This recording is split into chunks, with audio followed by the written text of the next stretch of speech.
Now let us see how we can determine the type of an object that a reference is currently holding. As we have already seen that a subclass variable or reference, it can refer to any subclass object, but what current subclass object it is currently holding? How do we determine the current type of the object that this variable is holding? Because it can hold object of any subclass. Now I have created a superclass called ABC and two subclasses called DD and EE. Now we can pass object ABC to the show method, we can pass object of class DD, we can pass object of class EE to this. Now what subclass object is this variable A currently referring to? We can determine through the operator called instance of. I can have a check if A instance of DD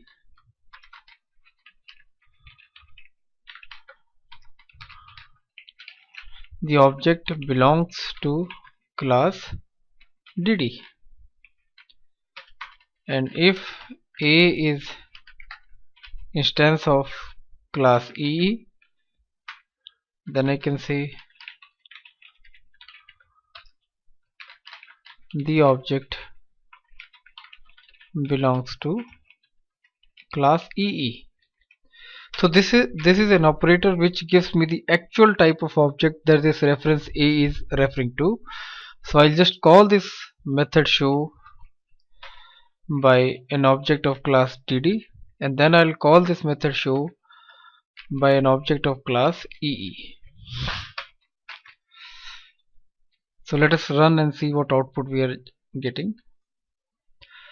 So the first time when I have passed the object of class DD, it says the object belongs to class DD. And when I passed it an object of class EE, it says that it belongs to class EE. Now this is one way of determining the type of object that this class that this object is referring to. But in this case you need to know what classes, what choice of classes it can refer to.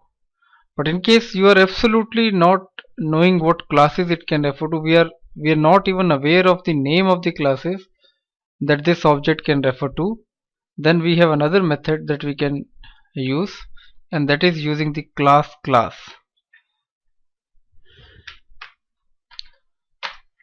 Now class is one class that refers to the class object of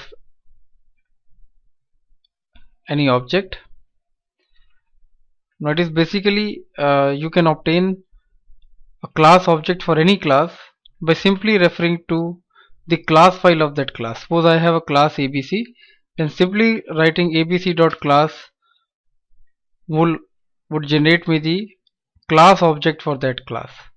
Another way to get it is through the object. If I have an object of a class like I have A, then I can say a.getClass will get me the class object for that class. Now through this class object the system works for reflection that we'll see in a later stage. The entire reflection phenomena is based on the class object, which will give us the entire information regarding this class as to what constructors are there, what methods are there, what parameters are passed to the methods, what is the return type. The entire information for any class we can obtain through this object of type class. Now as we are just interested in knowing what class it is referring to, so I can simply print the name of the class. So I can just use the name method, the simplest of things that I can do with an object of type class. It is much more informative and much more information we can obtain from this object. So now even if I am not knowing what classes are subclassing this class ABC, so I can directly get the name of the class to which this object is referring to. So it says DD and EE.